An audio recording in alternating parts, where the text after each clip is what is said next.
ধর্ম নিয়ে নাক গলানি, ধর্ম নিয়ে মন্তব্য করা আর এই প্রচলিত দ্বারায় রাজনীতি করা এক কথা নয়। এটা রাজনীতি না, যেমনে মনে হয় তাস খেলার মতো খেলবা কোরআন নিয়ে। রাজনীতি নিয়ে যেমনে মনে হয় তাস খেলা খেলা হয় বাংলাদেশে, ধর্ম নিয়ে, ইসলাম নিয়ে, আল্লাহর বিধান নিয়ে, কোরআন নিয়ে তাস খেলার মতোই ইত্রামি করবা না। দাজ্জালদের ব্যাপারে সারা দেশের সব মুসলমান তিন ভাগে বিভক্ত হয়ে গেছে। একদল এদের বিরুদ্ধে সুচ্চার হয়ে প্রতিবাদ করে নিজের ঈমান হেফাজত করেছে, আরেক দল এদের পক্ষপাতিত্ব করে দাজ্জালের দলভুক্ত হয়ে গেছে। আরেক দল দাজ্জালে যখন আল্লাহর বিরুদ্ধে কথা বলে, নবীর বিরুদ্ধে কথা বলে, নবীর বিবির বিরুদ্ধে কথা বলে, দাজ্জালে যখন কোরআন নিয়ে মশকরা করে, তখন পক্ষেও বলে না, বিপক্ষেও বলে না, নীরব থাকে। প্রথম দল ইমানদার, দ্বিতীয় দল দাজ্জালের সাথী, তৃতীয় দল বুবা শয়তান। তৃতীয় দল আল্লাহরে গালি দিলে যে পক্ষেও হয় না, বিপক্ষেও হয় না, এ বুবা শয়তান। নবীরে গালি দিলে যে এই গালি দেনেওয়ালার পক্ষেও হয় না, বিপক্ষেও হয় না, এ বুবা শয়তান।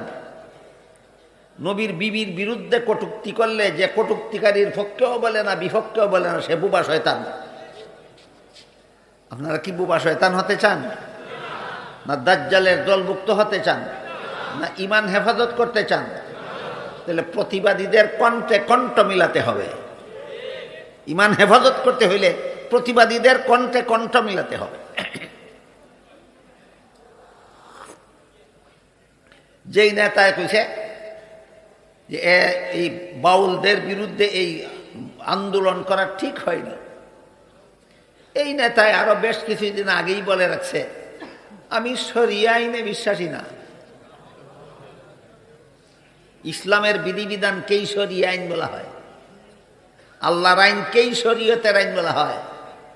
যে বিশ্বাসী না হে কথা বড় ইমানদার।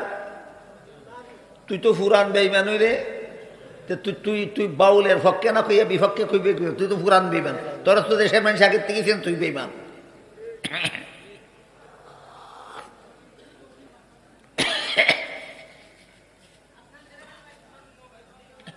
একটা কথা আছে, পাঁচ বেলার নামাজকে আল্লাহ এবং আল্লাহর রাসূল কোরআন হাদিসে ফরজ বলে ঘোষণা করেছেন। সব মুসলমানে বিশ্বাস করে পাঁচ বেলার নামাজ পড়া ফরজ, কিন্তু বেশিরভাগ মুসলমানে পড়ে না। বিশ্বাস করে না, না পালন করে না। পালন না করার গুনাহ আছে, সাজা আছে, কিন্তু বেঈমান হবে না, কাফির হবে না, যেহেতু বিশ্বাস করে। বিষয়টা বুঝলেন কি?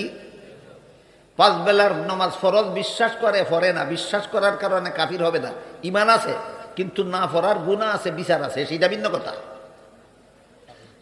কাফিরই তো না। আল্লাহ কোরআনে রমজান মাসে রোজা রাখা ফরজ বলে ঘোষণা দিচ্ছেন। ফরজ বিশ্বাস করে, রাখে না। না রাখার গুনাহ আছে, শাস্তি আছে, কিন্তু বিশ্বাস ঠিক থাকার কারণে কাফির হবে না। ঠিক তেমনি ভাবে আল্লাহর বিধানকে শরিয়া আইন বলে। বিশ্বাস করার পরে যদি কেউ পালন করে না, গুনাহ আছে, শাস্তি আছে আলাদা, কিন্তু যে বিশ্বাস করে না তার কাফির হওয়ার বিন্দু মাত্র কিছু বাকি থাকে না।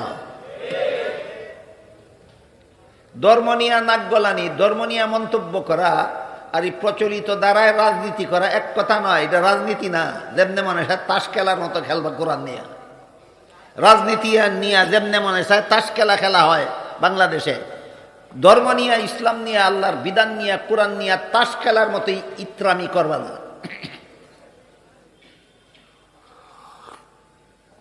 বাংলাদেশের রাজনীতি নিয়ে তাস খেলা হয় না। একটা উদাহরণ দিই, এই দল গদিতে গেলে কয় ওই দলে দেশটা লুটতে খাইছে, আর ই দল গদিতে গেলে কয় এই দলে দেশটা লুটতে খাইছে। কয়নি? দুনো দলে সত্য হইয়া থাকলে ঘটনাটা কি হয়েছে? কোকা কোনটা আপনারা? এটা কি রাজনীতি নিয়ে তাস খেলা না? আর যদি দুনো দলে মিথ্যা হইয়া থাকে, তাহলে তো তোরা দুনো দলেই মিথ্যার রাজনীতি করস। সত্য হইয়া থাকলে তো দুনো দলেই দেশ লুটতে খায়, আর মিথ্যা হইয়া থাকলে তো দুনো দলেই মিথ্যার রাজনীতি করে। সুতরাং রাজনীতি নিয়ে তাস খেলা ইচ্ছা মতো খেলো, ধর্ম নিয়ে তাস খেলা খেলবে না, সাবধান। সূরা হুজুরাতের 2 নম্বর আয়াতের প্রসঙ্গে আমাদের বর্তমান অবস্থার একটা সামান্য একটু পরিস্থিতি আপনাদের সামনে তুলে ধরেছি। সূরা হুজুরাতের 2 নম্বর আয়াতে আল্লাহ বলেছেন, নবীর বিবি সম্পর্কে কটূক্তি করা দূরের কথা, নবী সম্পর্কে কটূক্তি করা দূরের কথা, কোরআন সম্পর্কে কটূক্তি করা দূরের কথা, আল্লাহকে নিয়ে কটূক্তি করা দূরের কথা, নবীর উপস্থিতিতে স্বাভাবিক আওয়াজে কথা বলা ও বেয়াদবি, ওইটা ছিল মূল কথা আয়াতে। নবীর উপস্থিতিতে সামান্য একটু উচ্চস্বরে কথা বলাটাই চরম বেয়াদবি। কেমন চরম বেয়াদবি? তোমার ঈমান ধ্বংস হয়ে যাবে, তোমার সারা জিন্দেগির বন্দেগি নষ্ট হয়ে যাবে। এই আয়াত নাজিল হওয়ার পরে সাহাবায়ে কেরাম এত কঠিনভাবে সংশোধন হইলেন। এই আয়াত 2 নম্বর আয়াত নাজিল হওয়ার পর থেকে কোনো সাহাবী নবীর দরবারে গেলে আর নবী তাকে কোনো কথা জিজ্ঞাসা করলে এত আস্তে জবাব দিতেন, অনেক সময় নবী বুঝতেই পারতেন না। সংশোধন না হওয়ার কারণে, না সংশোধন হওয়ার কারণে?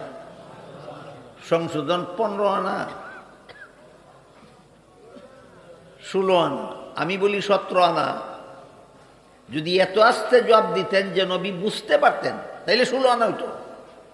অবস্থা এমন হয়েছে যে এখন নবী কোনো কথা জিজ্ঞেস করলে এত আস্তে জবাব দেন, নবী বুঝতেই পারে না, আবার জিজ্ঞেস করতে হয়, আবার একটু জোরে কও কি কইছ। 16 আনা থেকে বেশি সংশোধন হয়েছে। সাহাবায়ে কেরামের এই সংশোধন হওয়ার উপর সন্তুষ্ট হয়ে আল্লাহ সূরা হুজুরাতের 3 নম্বর আয়াত নাজিল করেছে।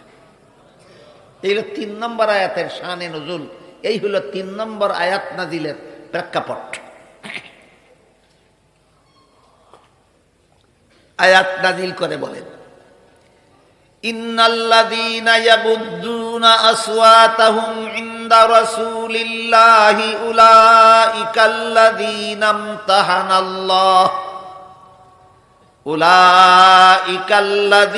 ইমতাহানাল্লাহু কুলুবাহুম লিত্তাকওয়া লাহুম মাগফিরাতুন ওয়া আজরুন আযীম। 3 নম্বর আয়াত নাজিল করে আল্লাহ বলেন, নিশ্চয়ই যারা নবীর দরবারে আস্তে কথা বলে।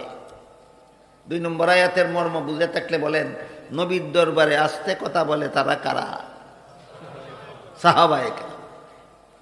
নিশ্চয়ই যারা নবীর দরবারে আস্তে কথা বলে, আল্লাহ বলেন আমি আল্লাহ এদের অন্তরকে তাকওয়ার ব্যাপারে পরীক্ষা করেছি। এদের অন্তরকে আল্লাহ নিজে পরীক্ষা করেছেন। লেখাপড়া শিক্ষা দিয়েছেন নবী, আর পরীক্ষা নিয়েছেন স্বয়ং আল্লাহ। সাহাবায়ে কেরামকে লেখাপড়া শিক্ষা দিয়েছেন কে? নবী। পরীক্ষা নিয়েছেন কে? কেন? রহস্য আছে বিরাট।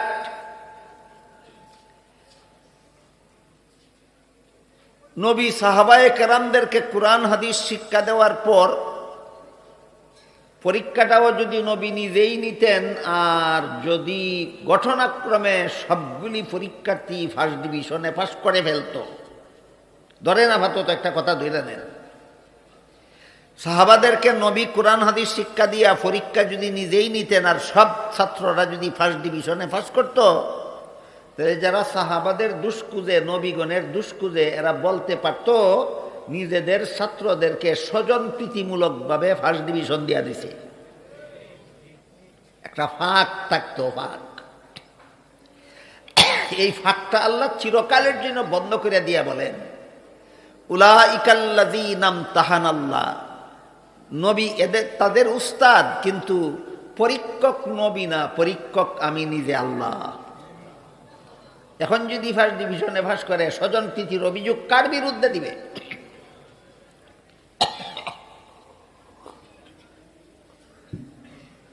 প্রশ্ন হইল, সাহাবায়ে কেরামদের লেখাইলেন, পড়াইলেন, আল্লাহ পরীক্ষা নিলেন। রাসূল করিম সাল্লাল্লাহু আলাইহি ওয়াসাল্লাম তার সাহাবাগণকে দীর্ঘ 23 বছর লেখাপড়া করাইছেন। কতদিন? 23 বছর।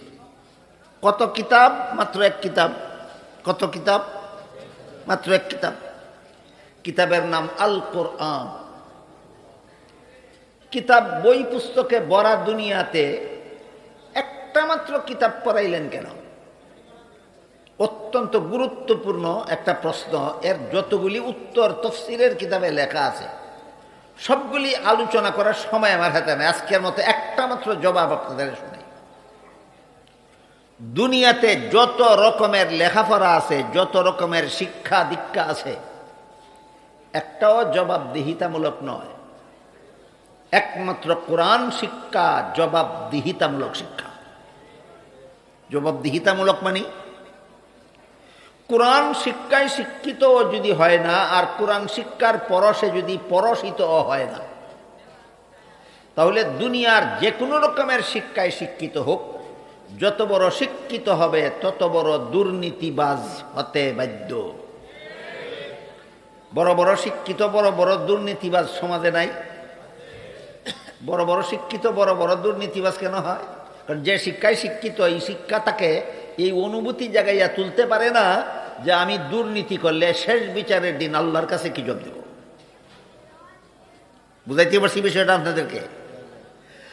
আমি সুদ খাইলে, আমি ঘুষ খাইলে, আমি মদ খাইলে, আমি গাঞ্জা খাইলে, আমি চুরি করলে, আমি ডাকাতি করলে, আমি খুন খারাপি করলে, আমি জিনা বেবিচার করলে, আমি সন্ত্রাস করলে, আমি দুর্নীতি করলে, আমি জালিয়াতি করলে, দুনিয়ার কোনো মানুষ যদি ধরতে নাও পারে, শেষ বিচারের দিন আল্লাহর কাছে কি জবাব দিব, এই অনুভূতি দুনিয়ার কোনো শিক্ষার দ্বারা মানুষের অন্তরে জাগে না, একমাত্র কোরআন শিক্ষার দ্বারা জাগে। সুতরাং দুর্নীতিমুক্ত সমাজ গড়ার, দুর্নীতিমুক্ত দেশ গড়ার শিক্ষা একমাত্র কোরআন শিক্ষা। আর কোনো শিক্ষার দ্বারা না দেশ দুর্নীতিমুক্ত হতে পারে, না বিশ্ব দুর্নীতিমুক্ত হতে পারে।